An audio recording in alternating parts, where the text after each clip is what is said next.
नवाज शरीफ पाकिस्तान की सियासत से माइनस हो गए हैं और वो जाती उमरा में बैठे बड़े डिप्रेशन का शिकार हैं। चाइनीज जो हैं वो नून लीग और शरीफ फैमिली पर बहुत एतमाद करते हैं। को आखिरी बंदा ही होगा साद रफीक जो इमरान खान की हिमायत करेगा। कि ईरानी सदर इमरान खान को मिलने अडयाला जेल पहुंच गए। जावेद लतीफ, राना सनाउल्लाह और आबिद रजा कोटला के इंटरव्यू रुक ही नहीं रहे हैं, रोज पार्टी की ऐसी तैसी फेर रहे हैं। इमरान खान होते तो उनमें इतनी हिम्मत नहीं होनी थी कि वो ईरानी सदर को बुला लेते। अस्सलामुअलैकुम नाज़रीन, आप देख रहे हैं प्रोग्राम अंदर की बात मुज़म्मिल सोहरवर्दी के साथ। मैं हूं आपकी मेज़बान इकरार रियाज और हमारे साथ मौजूद हैं आपके पसंदीदा तज्ज़िया निगार मुज़म्मिल साहब। अस्सलाम वालेकुम sir, welcome to the show. क्या हाल है आपका? बिल्कुल ठीक ठाक, वालेकुम सलाम। आप सुनाएं, ठीक है?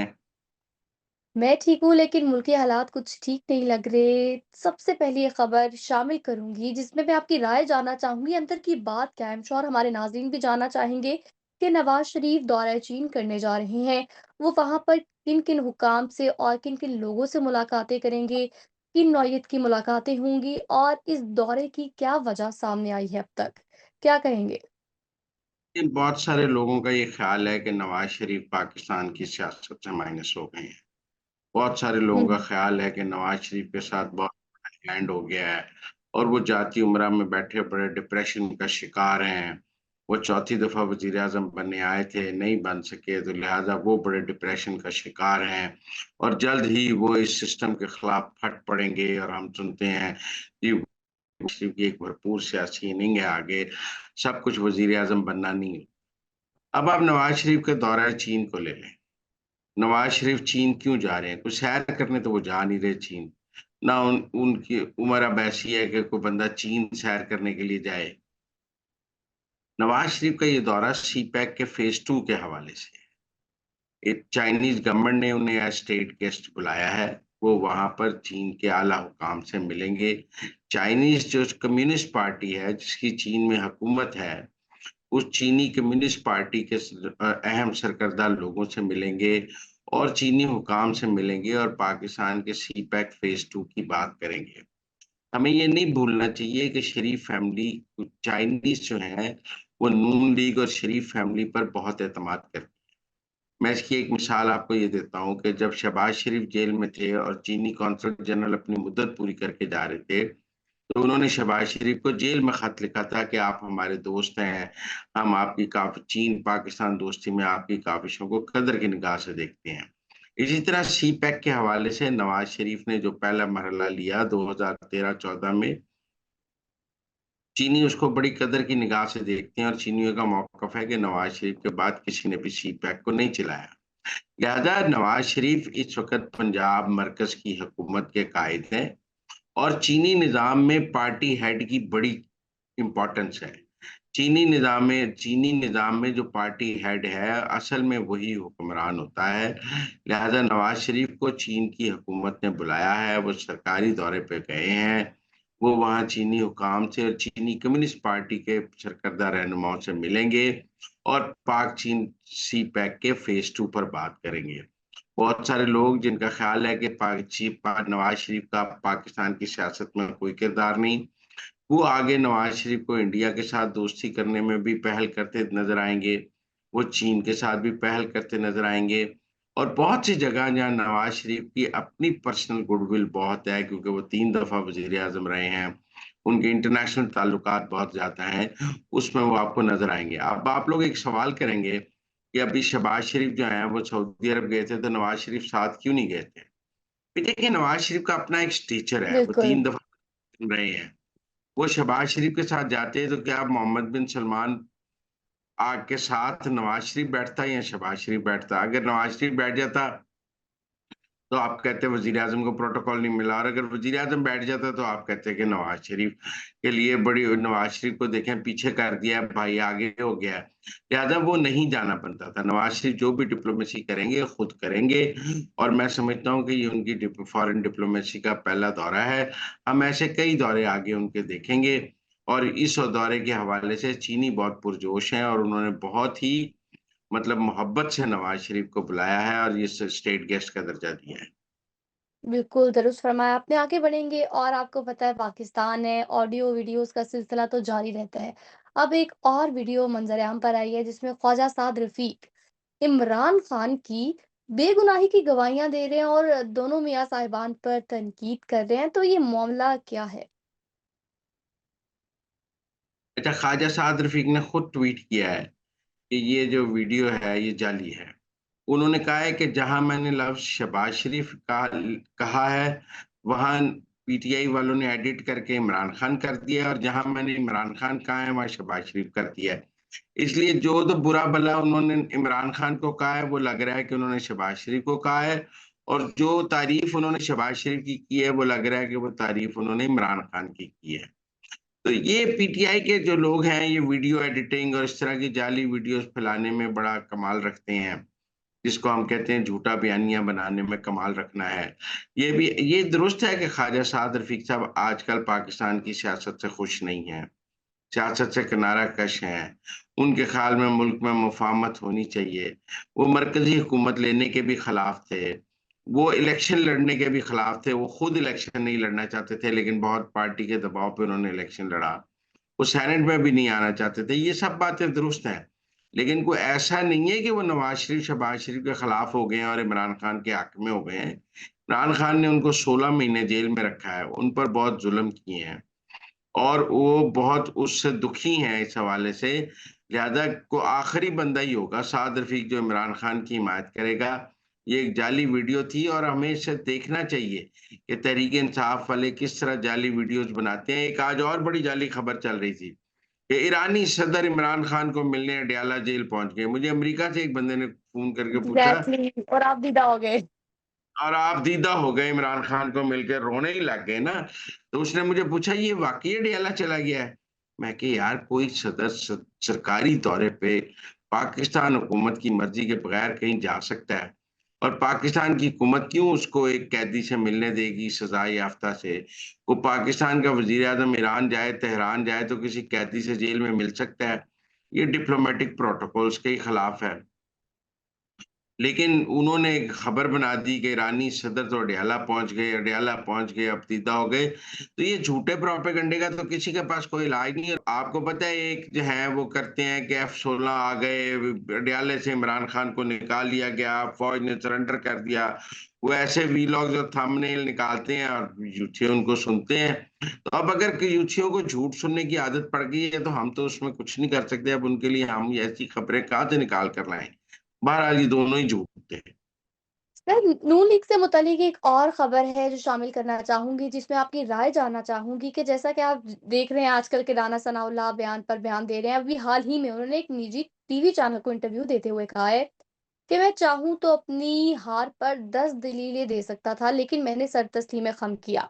और जो जावेद लतीफ़ हैं, उनकी हार जो है मैं उस पर यकीन रखता हूँ, लेकिन अगर राना तनवीर हार जाते या वो डीनोटिफाई हो जाएँगे, तो फिर जावेद लतीफ़ को थोड़ा बहुत सुकून आ जाएगा। ये क्या मामला है?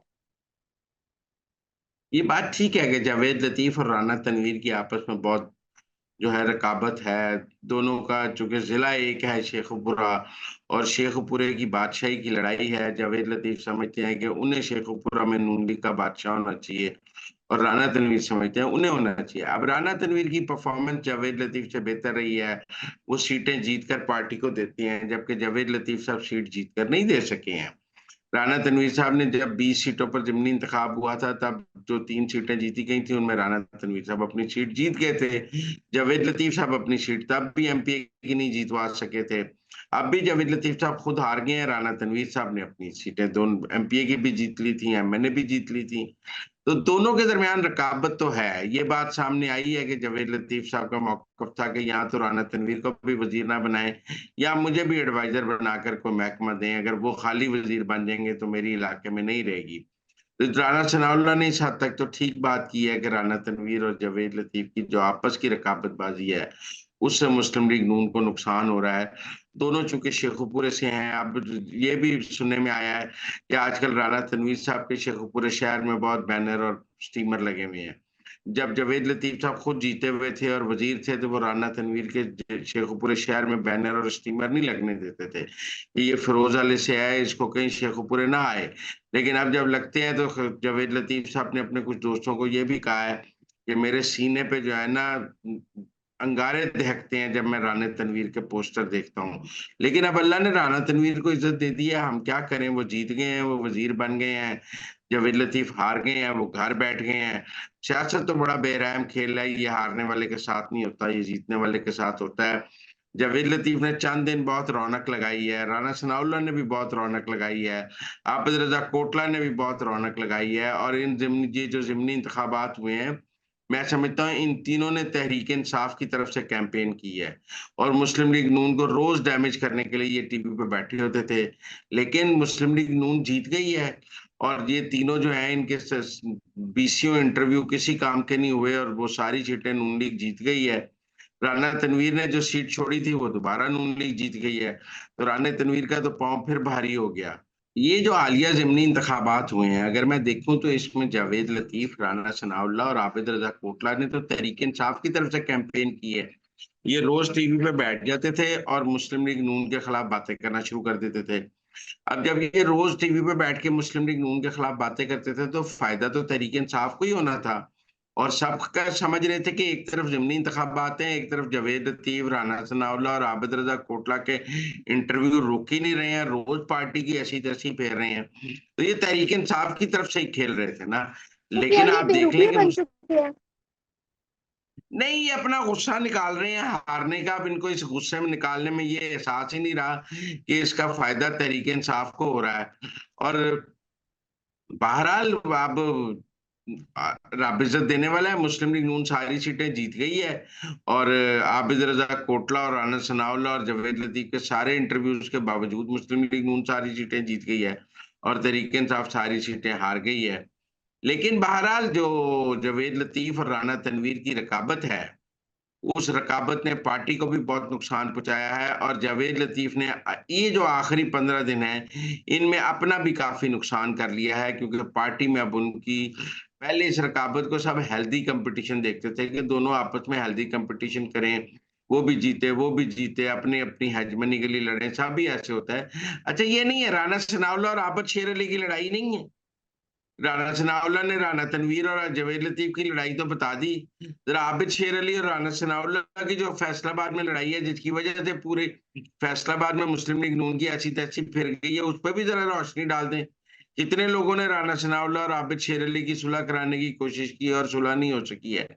ये ज़िले-ज़िले में मसला है मुस्लिम लीग नून में कि वहाँ हेजेमनी की लड़ाई है और जो आगे निकल जाता है, वो दूसरे को खाने की कोशिश करता है। सर आगे बढ़ेंगे और आज की जो सबसे अहम खबर है उस पर आपका तज्ज़िया जानना चाहूँगी। 2024 के इलेक्शंस के बाद ये कोई पहले सरबराह मुमलिकत हैं जिन्होंने पाकिस्तान का दौरा किया है। यानी ईरानी सदर इब्राहिम रईसी ने आज पाकिस्तान का दौरा किया है। 3 दिन वो पाकिस्तान में क़याम करेंगे और आज वज़ीर-ए-आज़म हाउस में उनकी वज़ीर-ए-आज़म हाउस में वज़ीर-ए-आज़म से मुलाकात भी हुई है, जबकि सदर से भी मुलाकात हुई है। तो इस मुत्तल्लिक़ आप क्या कहेंगे? इस दौरे को आप कैसे देख रहे हैं? देखिए, ईरानी सदर का पाकिस्तान आना एक पैगाम है। इसको पाकिस्तान और ईरान की तिजारत को $10 बिलियन पे ले जाने का फैसला हुआ है, इकोनॉमिक ज़ोन्स इकट्ठे बन रहे हैं। पहले हमने ट्रेड पर मुश्तरका मार्केटें बनाई थी ताकि बार्टर ट्रेड्स हो सकें। तो पाकिस्तान और ईरान के दरमियान तिजारत के बहुत मौक़े हैं। फिर इस वक़्त ईरानी सदर का आना अब दुनिया को पैगाम है कि पाकिस्तान जो है वो न्यूट्रल है।